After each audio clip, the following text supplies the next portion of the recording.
ಆತ್ಮೀಯ ಬಂಧುಗಳೇ, ಶ್ರದ್ಧೆಯ ತಂದೆ ತಾಯಂದಿರೇ, ನಲ್ಮೆಯ ಸಾಹಿತ್ಯಾಭಿಮಾನಿಗಳೇ, ನಾವು ಪ್ರತಿದಿನ ಈ ಜಗತ್ತನ್ನು ನೋಡ್ತೇವೆ. ಇಲ್ಲಿ ಸಾವಿರಾರು ಜನ, ಲಕ್ಷಾಂತರ ಜೀವಿಗಳು, ಅನೇಕ ಭಾಷೆಗಳು, ಅನೇಕ ಧರ್ಮಗಳು, ಅನೇಕ ಸಂಸ್ಕೃತಿಗಳು, ಅನೇಕ ಭಾವನೆಗಳು. ಯಾರೋ ಶ್ರೀಮಂತರು, ಯಾರೋ ಬಡವರು, ಯಾರೋ ಸುಖಿಗಳು, ಯಾರೋ ದುಃಖಿಗಳು. ನೋಡಲು ಎಲ್ಲವೂ ಬೇರೆ ಬೇರೆ ಅಂತಲೇ ಅನಿಸುತ್ತೆ. ಆದರೆ ಒಂದು ಪ್ರಶ್ನೆ ಮಾತ್ರ ಇಲ್ಲಿ ಹುಟ್ಟದೇ ಇರಲ್ಲ. ಈ ಎಲ್ಲ ಭಿನ್ನತೆಗಳ ಹಿಂದೆ ಯಾವುದಾದರೂ ಒಂದು ಏಕತ್ವ ಇದೆಯಾ ಅಂಥೇಳಿ. ಒಂದು ಹಾರದ ಮಣಿಗಳು ಅನೇಕವಾಗಿರಬಹುದು, ಆದರೆ ಅದನ್ನೆಲ್ಲ ಒಟ್ಟಿಗೆ ಹಿಡಿದಿರುವ ದಾರ ಒಂದೇ ಅಲ್ವಾ? ಆಕಾಶದಲ್ಲಿ ನಕ್ಷತ್ರಗಳು ಅಸಂಖ್ಯಾತವಾಗಿರಬಹುದು, ಆದರೆ ಅವುಗಳನ್ನೆಲ್ಲ ಆವರಿಸಿರುವಂತಹ ಆಕಾಶ ಒಂದೇ ಅಲ್ವಾ? ನದಿಗಳು ಅನೇಕವಾಗಿರಬಹುದು, ಆದರೆ ಅವು ಸೇರುವ ಸಾಗರ ಒಂದೇ ಅಲ್ವಾ? ಹಾಗಾದರೆ ಈ ಜಗತ್ತಿನಲ್ಲಿ ಕಾಣುವ ಎಲ್ಲ ವೈವಿಧ್ಯಗಳ ಹಿಂದೆ ಇರುವ ಆ ಮೂಲ ಸತ್ಯ ಯಾವುದು ಅಂಥೇಳಿ ಈ ಪ್ರಶ್ನೆಯನ್ನು ಡಿ.ವಿ.ಜಿಯವರು ಅತ್ಯಂತ ಸರಳವಾದರೂ ಅದ್ಭುತವಾದ ವೇದಾಂತದ ಉತ್ತರವನ್ನು ಈ ಕಗ್ಗದಲ್ಲಿ ಕೊಡ್ತಾ ಹೋಗ್ತಾರೆ. ಇದು ಕೇವಲ ಒಂದು ಕಗ್ಗವಲ್ಲ, ಉಪನಿಷತ್ತುಗಳ ಸಾರ, ಭಗವದ್ಗೀತೆಯ ಸಂದೇಶ ಮತ್ತು ಅದ್ವೈತ ವೇದಾಂತದ ಹೃದಯವನ್ನು 4 ಸಾಲುಗಳಲ್ಲಿ ಕಟ್ಟಿಕೊಟ್ಟಂತಹ ಮಹೋನ್ನತ ತಾತ್ವಿಕ ಚಿಂತನೆ. ನಾವು ಹೊರಗೆ ಅನೇಕ ರೂಪಗಳನ್ನು ನೋಡ್ತೇವೆ, ಆದರೆ ಜ್ಞಾನಿಯ ಕಣ್ಣು ರೂಪವನ್ನು ನೋಡೋದಿಲ್ಲ, ರೂಪದೊಳಗಿನ ಚೈತನ್ಯವನ್ನು ಮಾತ್ರ ನೋಡುತ್ತೆ. ಅದಕ್ಕಾಗಿ ಉಪನಿಷತ್ತು ಘೋಷಿಸುತ್ತೆ, ಸರ್ವಂ ಖಲ್ವಿದಂ ಬ್ರಹ್ಮ ಅಂಥೇಳಿ. ಈ ವಿಶ್ವದಲ್ಲಿರುವ ಎಲ್ಲವೂ ಕೂಡ ಬ್ರಹ್ಮವೇ ಅಂತ. ಈ ಮಹಾಸತ್ಯವನ್ನು ಅತ್ಯಂತ ಸುಂದರವಾದ ರೂಪಕದ ಮೂಲಕ ಡಿ.ವಿ.ಜಿಯವರು ನಮಗೆ ತಿಳಿಸ್ತಾ ಹೋಗ್ತಾರೆ. ಈ ಜಗತ್ತು ಒಂದು ಬಹುಪಾತ್ರ ನಾಟಕ. ಪಾತ್ರಗಳು ಬದಲಾಗುತ್ತವೆ, ವೇಷಗಳು ಕೂಡ ಬದಲಾಗುತ್ತೆ, ದೃಶ್ಯಗಳು ಬದಲಾಗುತ್ತೆ, ಆದರೆ ನಾಟಕದ ನಿರ್ದೇಶಕ ಮಾತ್ರ ಒಬ್ಬನೇ. ಆ ನಿರ್ದೇಶಕನೇ ಪರಮ ಚೈತನ್ಯ. ಉಳಿದೆಲ್ಲವೂ ಕೂಡ ಮಾಯೆಯ ಆಟ ಅಂಥೇಳಿ. ಈ ಒಂದು 133ನೆಯ ಒಂದು ಕಗ್ಗ ಹೀಗಿದೆ.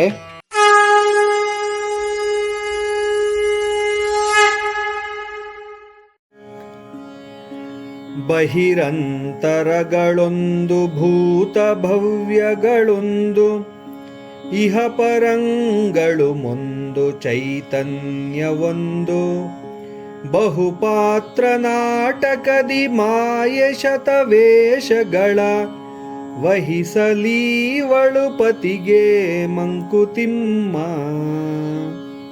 ಮಂಕುತಿಮ್ಮ. ಬಹಿರಂತರಗಳೊಂದು ಭೂತ ಭವ್ಯಗಳೊಂದು ಇಹ ಪರಂಗಳು ಮುಂದು ಚೈತನ್ಯವೊಂದು ಬಹುಪಾತ್ರ ನಾಟಕದಿ ಮಾಯ ಶತವೇಷಗಳ ವಹಿಸಲೀವಳು ಪತಿಗೆ ಮಂಕುತಿಮ್ಮ ಮಂಕುತಿಮ್ಮ. ಬಹಿರಂತರಗಳು ಒಂದು, ಭೂತ ಭವ್ಯಗಳು ಒಂದು. ಎಂಥ ಅದ್ಭುತವಾದಂಥ ಮಾತನ್ನು ಹೇಳ್ತಾರೆ ನೋಡಿ. ಹೊರಗೆ ಒಳಗೆ ಒಂದೇ ತತ್ವ. ಭೂತ, ಭವಿಷ್ಯತ್ತು ಮತ್ತು ವರ್ತಮಾನ ಎಲ್ಲವೂ ಒಂದೇ ಪರಮಸತ್ಯದಲ್ಲಿ ನೆಲೆಗೊಂಡಿದೆ. ಇಹ ಪರಗಳು ಕೂಡ ಒಂದೇ, ಅಂದರೆ ಈ ಲೋಕ ಪರಲೋಕಗಳು ಬೇರೆ ಇಲ್ಲ. ಚೈತನ್ಯವು ಕೂಡ ಒಂದೇ ಆಗಿ ಕಾಣುತ್ತೆ. ಇಹ ಪರಗಳು ಒಂದು, ಚೈತನ್ಯ ಒಂದು. ಎಲ್ಲ ಜೀವಿಗಳಲ್ಲಿಯೂ ಒಂದೇ ಚೈತನ್ಯ ಪ್ರಕಾಶಮಾನವಾಗಿರುತ್ತೆ. ಬಹುಪಾತ್ರ ನಾಟಕದಿ ಅನ್ನೋದು ಬಹಳ ಒಂದು ಅಂಡರ್ಲೈನ್ಡ್ ವರ್ಡ್ ಅಂತ ಹೇಳ್ಬೋದು. ಅನೇಕ ಪಾತ್ರಗಳ ನಾಟಕದಂತೆ ಮಾಯೆ ಶತವೇಷಗಳ ವಹಿಸಲೀವಳು. ಮಾಯೆಯು 100 ವೇಷಗಳನ್ನು ಧರಿಸಿ ತೋರಿಸ್ತಾ ಇರ್ತಾಳೆ ಪತಿಗೆ, ಅಂತಂದರೆ ಈ ಮಾಯೆಯ ಅಧಿಪತಿ ಪರಬ್ರಹ್ಮನಿಗೆ ಅಂಥೇಳಿ. ಈ ಒಂದು ಕಗ್ಗದ ಸಾರ ಹೇಗಿದೆ ಅಂತಂದರೆ, ಜಗತ್ತಿನಲ್ಲಿ ನಾವು ಕಾಣುವ ಎಲ್ಲ ಭಿನ್ನತೆಗಳು ಮೇಲ್ನೋಟಕ್ಕೆ ಮಾತ್ರ. ಒಳಗೆ ಒಂದೇ ಪರಮ ಚೈತನ್ಯ ಇದೆ. ಮಾಯೆಯ ವಿವಿಧ ರೂಪಗಳನ್ನು ಧರಿಸಿ ಈ ಜಗತ್ತನ್ನು ನಾಟಕದಂತೆ ನಡೆಸ್ತಾ ಇರ್ತಾಳೆ. ಆದರೆ ಎಲ್ಲ ಪಾತ್ರಗಳ ಹಿಂದೆಯೂ ಒಬ್ಬನೇ ನಿರ್ದೇಶಕ, ಆತನೇ ಪರಮಾತ್ಮ ಅಂಥೇಳಿ. ವೇದಾಂತದ ದೃಷ್ಟಿಯಲ್ಲಿ ನೋಡೋದಾದರೆ ಉಪನಿಷತ್ತಿನ ಒಂದು ವಾಕ್ಯ ನನಗೆ ಜ್ಞಾಪಕ ಬರ್ತಾ ಇದೆ. ಅದನ್ನು ಆಗಲೇ ಹೇಳಿದ್ದೀನಿ ನಾನು. ಸರ್ವಂ ಕಲ್ವಿದಂ ಬ್ರಹ್ಮ ಅಂಥೇಳಿ ಚಾಂದೋಗ್ಯ ಉಪನಿಷತ್ತು ಹೇಳ್ತಾ ಹೋಗುತ್ತೆ. ಈ ಜಗತ್ತಿನಲ್ಲಿರುವ ಎಲ್ಲವೂ ಬ್ರಹ್ಮವೇ. ಈ ಕಗ್ಗದ ಮೊದಲ 2 ಸಾಲುಗಳ ಸಾರ ಇದೆ. ಈಶಾವಾಸ್ಯೋಪನಿಷತ್ತಿನಲ್ಲಿ ಹೇಳ್ತಾ ಇರೋ ಹಾಗೆ ಈಶಾವಾಸ್ಯವಿದಂ ಸರ್ವಂ ಯತ್ಕಿಂಚಿತ್ ಜಗತ್ಯಾನ್ ಜಗತ್ ಅಂಥೇಳಿ, ಎಲ್ಲದರ ಹಿಂದೆ ಈಶ್ವರನೇ ವ್ಯಾಪಿಸಿದ್ದಾನೆ ಅಂಥೇಳಿ. ಆದ್ದರಿಂದ ಹೊರಗೆ ಕಾಣುವುದು ಬೇರೆ, ಒಳಗೆ ಇರುವುದು ಬೇರೆ ಅಲ್ವೇ ಅಲ್ಲ. ಭಗವದ್ಗೀತೆಯಲ್ಲೂ ಕೂಡ ಅತಿ ಅದ್ಭುತವಾದಂಥ ಒಂದು ಶ್ಲೋಕವನ್ನು ಹೇಳ್ತಾರೆ. ಸರ್ವಭೂತಸ್ಥಾತ್ಮಾತ್ಮನಂ ಸರ್ವಭೂತಾನಿ ಚಾತ್ಮನಿ ಅಂಥೇಳಿ. ಯೋಗಿಯು ತನ್ನನ್ನು ಎಲ್ಲ ಜೀವಿಗಳಲ್ಲಿಯೂ ಮತ್ತು ಎಲ್ಲ ಜೀವಿಗಳನ್ನು ತನ್ನಲ್ಲಿಯೂ ಕಾಣ್ತಾನೆ ಅಂಥೇಳಿ. ಅಂದರೆ ಇದನ್ನೇ ನಾವು ಬಹಿರಂತರ್ಗಳೊಂದು ಅಂತ ಹೇಳಿರುವಂಥದ್ದು.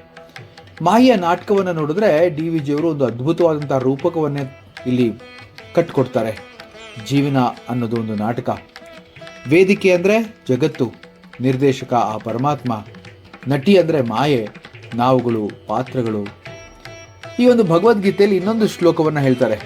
ದೈವಿ ಹಯೇಶ ಗುಣಮಯಿ ಮಮ ಮಾಯಾ ದುರುತ್ತಯ ಅಂಥೇಳಿ. ಈ ಮಾಯೆ ನನ್ನದೇ ಅಂಥೇಳಿ. ಅವಳು 3 ಗುಣಗಳಿಂದ ಜಗತ್ತನ್ನು ನಡೆಸ್ತಾ ಇರ್ತಾಳೆ ಅಂತ ಕೃಷ್ಣ ಪರಮಾತ್ಮ ಹೇಳ್ತಾನೆ. ಸಾತ್ವಿಕ, ರಜಸ್ಸು ಮತ್ತು ತಮಸ್ಸು ಎಂಬಂತಹ 3 ಗುಣಗಳನ್ನು ಆಕೆ ಹೊಂದು ಈ ಜಗತ್ತಿನ ನಾಟಕವನ್ನು ಆಡಿಸ್ತಾ ಇದ್ದಾಳೆ ಅಂಥೇಳಿ. ಶ್ವೇತಾಶ್ವರ ಉಪನಿಷತ್ತು ಕೂಡ ಹೇಳುತ್ತೆ, ಮಾಯಂ ತು ಪ್ರಕೃತಿಂ ವಿದ್ಯಾನ್ ಮಾಯಿನ್ನಂ ತು ಮಹೇಶ್ವರಂ ಅಂಥೇಳಿ. ಮಾಯೆಯೇ ಪ್ರಕೃತಿ, ಅದನ್ನು ನಡೆಸುವವನು ಮಾತ್ರ ಪರಮೇಶ್ವರ. ಈ ಕಗ್ಗದ ಕೊನೆಯ ಸಾಲಿನ ಅರ್ಥ ಇದೆ ಅಲ್ವಾ? ಒಂದು ಉದಾಹರಣೆ ನೋಡೋಣ.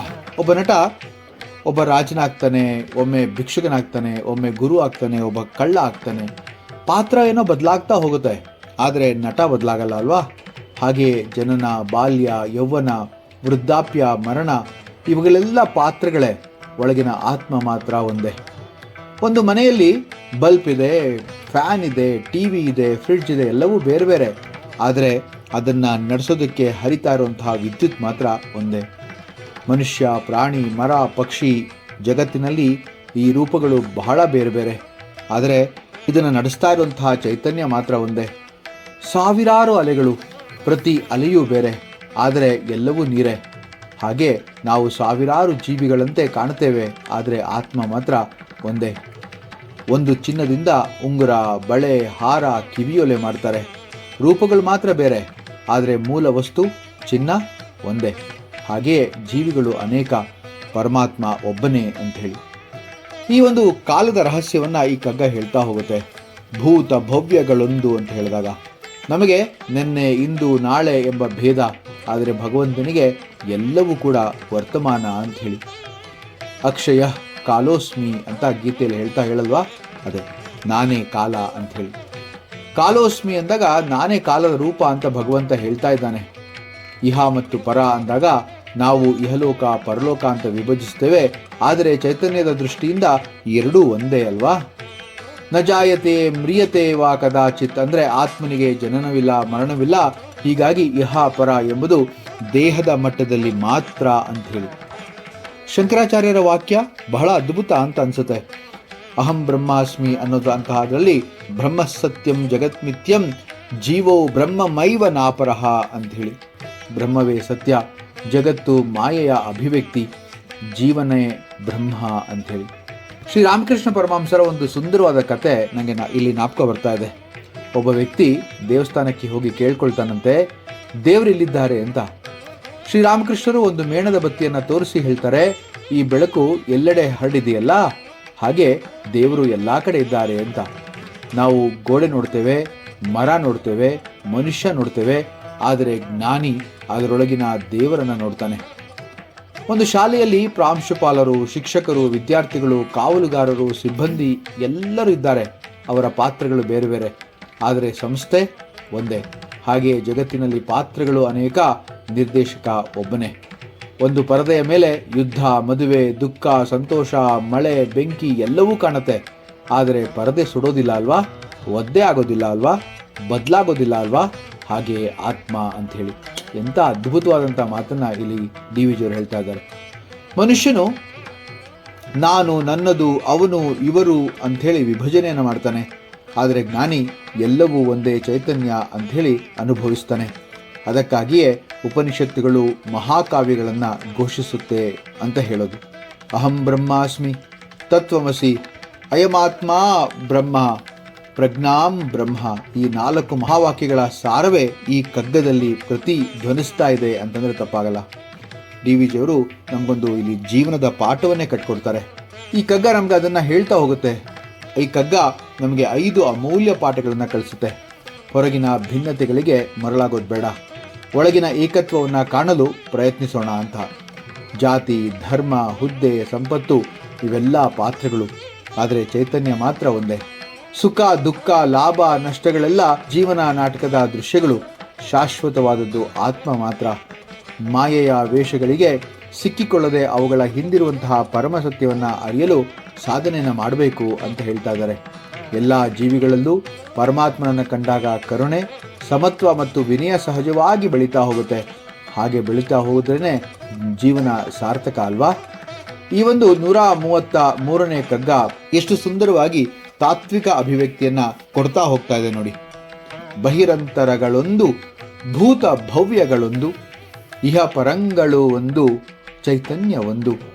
ಬಹುಪಾತ್ರ ನಾಟಕದಿ ಮಾಯ ಶತವೇಷಗಳ, ವಹಿಸಲೀವಳು ಪತಿಗೆ ಮಂಕುತಿಮ್ಮ, ವಹಿಸಲೀವಳು ಪತಿಗೆ ಮಂಕುತಿಮ್ಮ. ಮುಂದಿನ ಕಗ್ಗದೊಂದಿಗೆ ಮತ್ತೆ ಭೇಟಿಯಾಗೋಣ. ನಮಸ್ಕಾರ.